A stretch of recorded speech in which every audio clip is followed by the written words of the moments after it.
episode of Rose and Gold. Dr. Ross and I are here right now with DK, Flash, and the entire cast of Private Targets. That's right. We're pretty sure it's going to be a fantastic movie, so we're really excited for it. Right now, we're at the premiere, and we're just enjoying it. As you can see, everyone's taking photos. It's very festive. We're excited for it. We'll catch you guys in the next episode, but make sure to stay tuned for Private Targets. That's right. We'll see you in the next episode. And you know, before we go out, Mr. DK.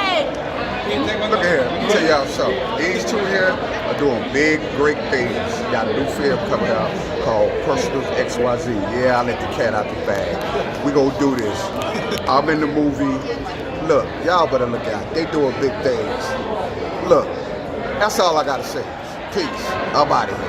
that's right.